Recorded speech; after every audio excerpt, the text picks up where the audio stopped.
Good to see you. Am I on? Test? Okay. So anyway, thank you. It's great to be here. It's the second time here. Thanks, John. So what I wanted to share with you was actually the details of a report we just put out for USPS Office of Inspector General.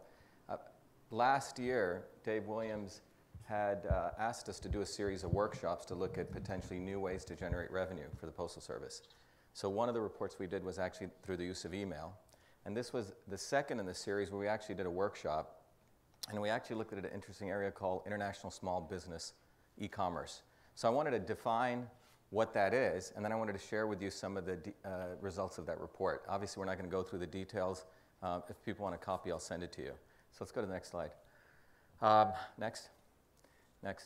So this is actually, go up to the next slide. So if you zoom in on this, this was actually the report we put out. So I want to thank Sonu and also Tom Zawacki. But we called it potential sources of new revenue since we didn't want to hype anything, but it's really potential source of new revenue. I think the Postal Service will have to decide whether it can actually generate revenue. Next. I think there's a clicker here, right? Let me just use this so I don't have to bug you. And let me give you how Dave and I were talking about this back in '93. One of the first businesses I did when I was at MIT was actually to look at how the internet could help artists. I actually have a degree in art and design. A lot of my friends were artists. And if you remember when the internet came around, the idea was that it could actually break down barriers, right? It could break down barriers to gatekeepers. Most artisans typically had these agents or gatekeepers that they had to use to get out their work. So we built one of the first sites on the internet called Arts Online. You can't see much. I had to go back to the Wayback Machine. It actually says 1995. But we actually put up 5,000 artists online. Some of them actually did some amount of where people found them and they were actually able to close some sales. But we were way too early. I ended up writing this book called Arts and the Internet. And if you can read carefully, Glenn Urban, who was the dean of the Sloan School at the time, actually gave the cover quote because Glenn was also an artist. But what Dave and I talked about was the interesting opportunity we saw was a couple of years ago, I said, could we not use the same arts concept, but for enabling handicrafts in small villages to sell their handicrafts. So think about this scenario. You go off to Peru or India into a small village. Anyone been to any of these small villages overseas? Okay, if you go there, you find, in some of them, you find these very, very adept craftsmen. And you may buy something there and you come back to the United States and you want to buy it again there. And how do you do that, right? Because it's very difficult because that individual on that singular handicraft person may have internet access, they may not have internet access. And in fact, I was tweeting about PostalVision, and I was talking about what I'm going to talk about today, and someone in a rural Indian village who has internet access just wrote to me, in fact, about an hour before I got on stage here, and said that, in the rural villages, people only trust the Postal Service, even though there's a digital age. So what our interest was how do we enable these handicraft makers to sell their wares? How do you create that supply chain, some of it which exists, and how do you enable buyers, from here, let's say, to buy that? So that's sort of the question we asked. And so that led to us really defining, we call this international small business commerce. And I think this ain't working, but I think you can see it. But first of all, what is small business? For the sake of the report, we actually identified it as a business with 500 employees or less. In that definition, it's hard to find exactly how many small businesses there are globally. Some said 70, 80 million, but it's about 100 million. You can put, roughly about up to 100 million globally. In the US alone, there's about 28 million. And most of this growth now is being fueled by the internet. You've seen a number of statistics, but the big takeaway from this chart is that it's about a $279 billion business by 2015. But you can see it's still less than 8% of offline retail, right? So still huge opportunities for growth in e-commerce. But that's the major takeaway from that slide. The other interesting piece within this is that obviously when we first started, the people said, well, doesn't Amazon and eBay do this? In fact, we had someone from eBay actually at the workshops. Amazon and eBay do provide significant amount of infrastructure for these platforms. There's also new, for example, you could even start your own blog and get plugins from WordPress. So those kinds of things are actually making it more easy for ordinary people, ordinary businesses to do e-commerce. And there's also industry-specific platforms if you look for particular industries. But the interesting problem we wanted to address and the opportunity was this growth. It's estimated over the next 5 years we're going to have about $1.5 trillion worth of e-commerce. And if you look at it, most of it, even though it's going to come from the US and UK, but the highest growth will be from Spain, Brazil, China, Russia, India, Mexico, and UK, and Italy. So that's where a lot of those small businesses in those developing nations are going to want to also do e-commerce. Now, there's two types of e-commerce within those countries, right? So someone in India wanting to buy from someone in India or someone in the US. But the other piece is cross-border e-commerce. And so it took us a while to figure out what that number would be, because the statistics are all over. So we did some interpolation and extrapolation. I'll share that with you. But there's three types of connectivity we sort of looked in this report. One is where people actually have web access. If you go to many of these developing nations, people have access to the web.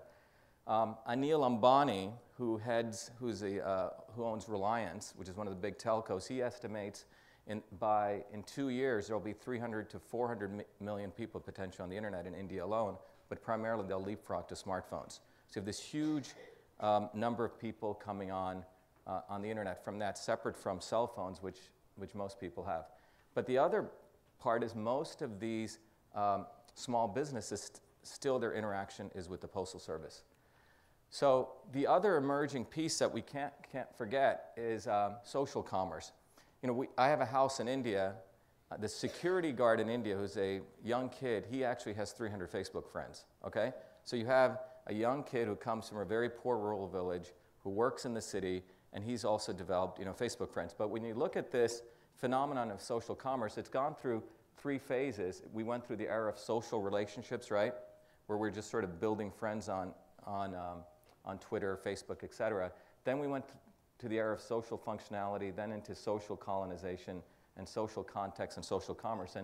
And what that looks like is on the top, you see essentially where we're essentially just establishing relationships. Then we started building apps and widgets, which is really social functionality. And then we went to sort of colonizing the web, where we started using IDs and started understanding who people were.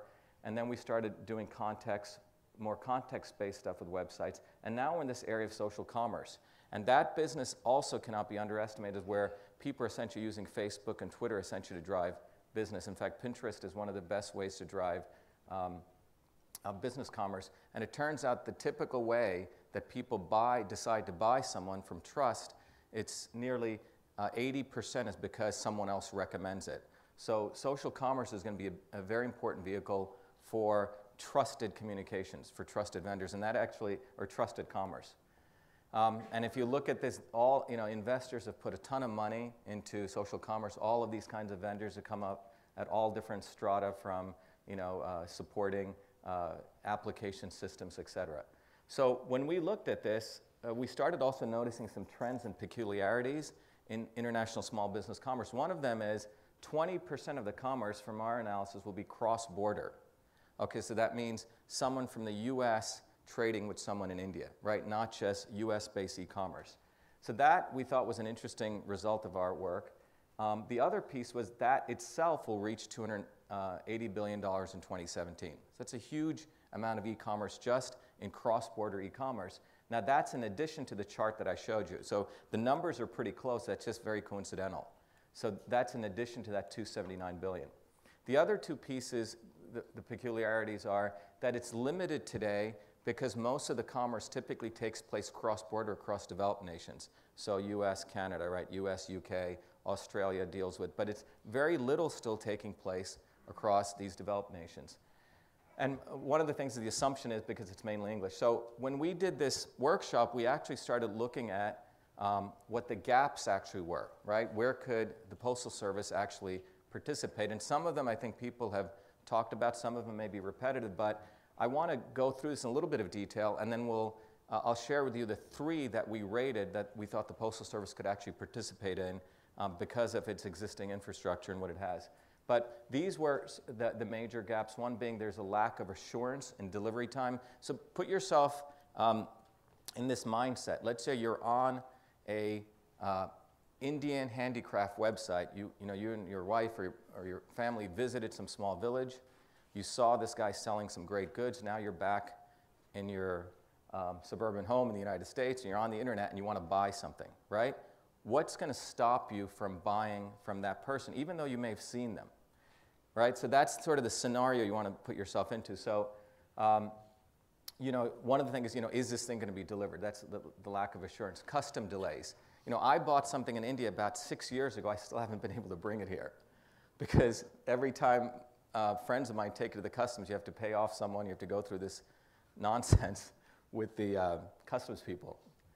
It's a significant overhead. There's also inconsistencies in resolving currency exchanges, right? So if you're going to put your credit card in, how do you know the currency is going to be resolved properly? There's potential fraud and security issues. Reliability of the buyer, right? So remember, the seller in the developing nation also wants to know, is he going to get paid? And you as a buyer also want to know, is this person legitimate? Poor quality of assurances. There's an inability for handling international returns. And this is something we thought was a very big opportunity for Postal Service. And there's others. And I'll just share, there's about 30 others we identified, but just to summarize, one group fit into what would be the question someone would go into that would actually inhibit them from purchasing. One is, you know, what is included in the cost? So if you're seeing a cost and you're about to check out, of that, you know, shopping cart, what's the cost of the unit? You know, are taxes, duties, is everything included? Or are you going to be hit up for charges when you know, when you actually go to pick up the thing? What's the currency the buyer should pay in when purchasing? How are the currency exchanges rates being determined? You know, what are the rules and laws entering into the transaction of the foreign country? And who assumes liability, right? It's a very big issue if there's a failed transaction. And the other big one is, can I legally buy and sell the product? Right, there are certain products you obviously cannot buy in the United States, but the country may have specific laws which let you sell it, but you can't bring them here. There are cultural issues, you know, is the language only English? Customer service, as we know, is extremely important to supporting commerce. You know, there's this book that was written called A Complaint as a Gift. Obviously, someone's complaining and you can't speak the proper language, you're probably going to lose the opportunity to convert them properly. Some people do prefer face-to-face communication, so how do you resolve that? People are used to typically buying face-to-face. And then there's a presentation of the product. Some, you know, in the United States, we spend a tremendous amount of effort in branding, right? Everything's got to look great. The developing nation seller may not have potentially, or may have different aesthetics to what is appreciated here, so that could essentially mitigate some of their opportunities to sell. So how do you help them with that? And then there's also cultural norms, you know, certain images you should not be using if you're trying to sell overseas, et cetera. So there's a number of cultural issues. And then the other piece we talked about was trust, trust, trust, meaning that the authenticity of the seller, the security of the buyer's purchase information. If I'm buying something, you know, before you hit submit, you're probably going to wonder, is the seller going to keep this secure? Customs, we talked about. Seller's assurance, will they be paid? The sellers want to know, am I going to actually be paid? And the other piece is, again, it comes back to, can I return? And if so, how do I return the product? Okay? So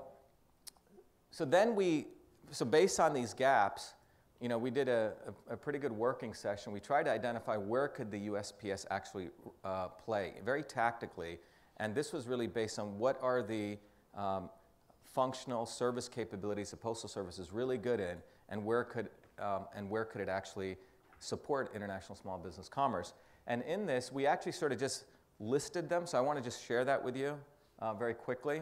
And obviously, it's open for discussion. After this, as I said, we itemize sort of the top three, which the Postal Service could likely look at, you know, if they wanted to do further experimentation. But first one was seller reputation score management, very much like a service offering, a widget that you could offer on the web, very much like how TripAdvisor, you know, these kinds of online sites do, where they actually can give a reputation score for the seller. So if you're buying from different sellers in developing nations, could the Postal Service help give a reputation score? The other one is international package movement coordination service. The Postal Service could set up, you know, an international facility to establish a presence in foreign countries. Some countries actually allow this, others don't. There's some legal issues around that. Micro warehousing service. Like in India and many developing nations, the biggest area of growth right now is logistics. It's a huge booming business right now. If you own land in many developing nations, most of the people who are buying it right now are warehousing companies. So there's an opportunity for micro warehousing, and it's something that would have to be done, particularly in rural areas where people could bring it, you could do the quality assurance and checking. Promotional and shipping material distribution, as I said earlier, that tweet that was sent to me, many of these, if you go at the lowest level, these handicraft suppliers, many of them may have a smartphone, but they still need the ability, if they're going to publish something, how do they actually build their own catalogs and promote it, right? Today, the Postal Service actually has some direct marketing service that they do. So there's an opportunity where the Postal Service could be the front end to provide some of those marketing and promotional services. Obviously, being a customs clearance service. The branding of the Postal Service, the trust it has, and in fact, some of the back end it has could help if I'm a U.S. citizen buying something in another country to use that force to make sure it goes through customs easier, and I don't have to get involved in these deals with these agents which demand other types of fees that you pay them, illicit or otherwise. Then there's international COD service, expanding the cash and delivery service. Again, this is a service the Postal Service already has, essentially supporting that. And then there's regulatory compliance management service, and this could include sending alerts or notifications of buyers and sellers, and helping them actually verify the product as legal trade, essentially giving additional information on the viability of executing that sale. Obviously, the Postal Service has customer service. There's adjuncts that we talked about could be added to that, which could be supporting language support in specific communities, and then also enhanced insurance coverage. The Postal Service provides a certain amount of insurance coverage, and that can be enhanced to provide more options to the buyer and the seller. And then finally, we ended with a couple of others. We talked about single-click shipping service. And this would be where enhancing the user experience of mailing and shipping by providing one-click ship. So this could be essentially, again, a widget that the Postal Service could offer using a lot of the data that it has on the back end. And that service could store the sender's information, including his or her address, maintain an address book for the sender, and enable the sender to mail or ship items with ease. Again, leveraging the data that's already there, but presenting it through the digital medium in an easier way. And then trading partner authentication database. The Postal Service actually poised to help build a database, so as buyers and sellers come, again, if it's presented by the Postal Service, the idea would be that would support trust. And then we talked about a couple of others, shipment track and trace systems, enhanced product return service, which are self-explanatory.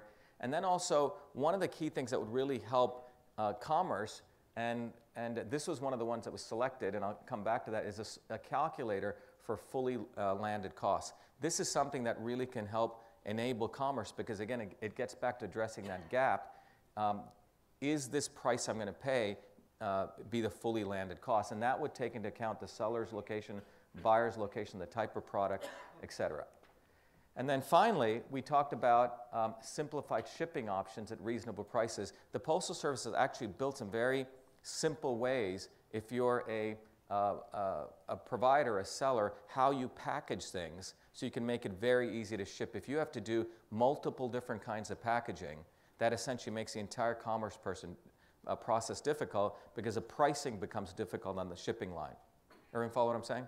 So if you have multiple different physical sizes of packages, it makes it much more difficult to process.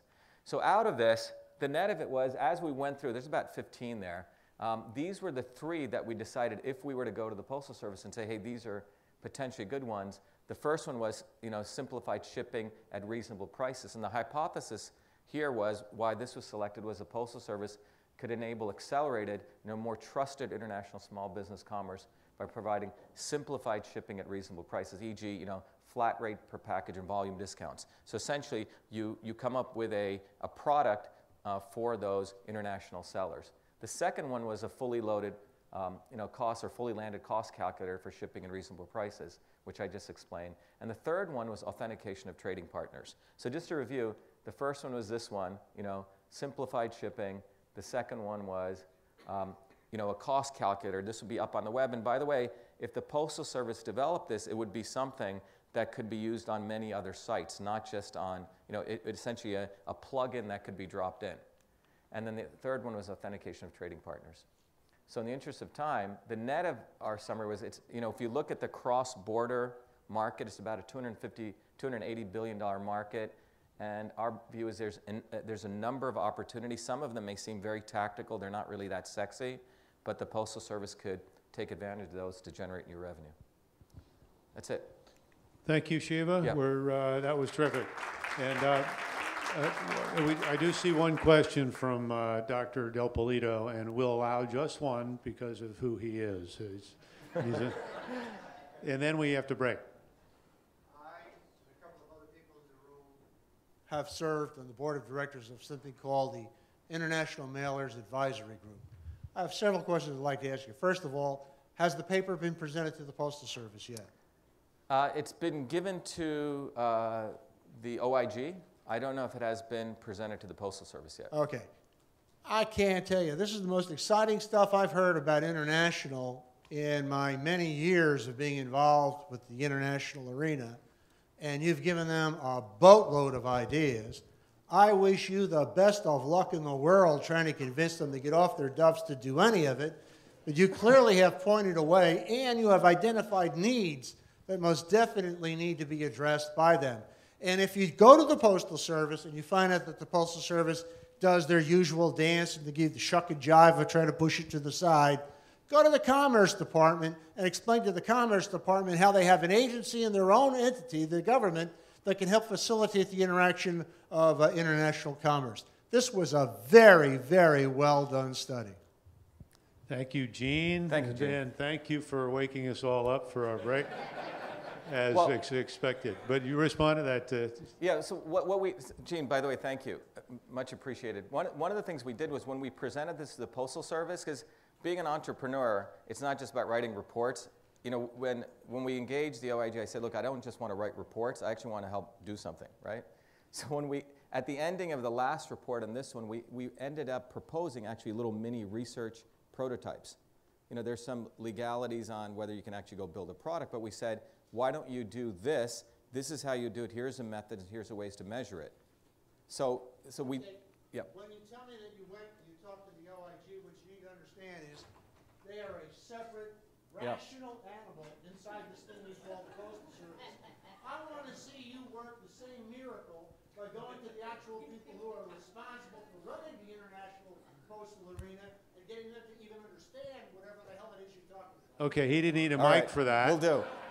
He didn't need a mic for that, and I'm going to interrupt because I am thrilled to tell you that after the break, which we'll have to limit to 10 minutes because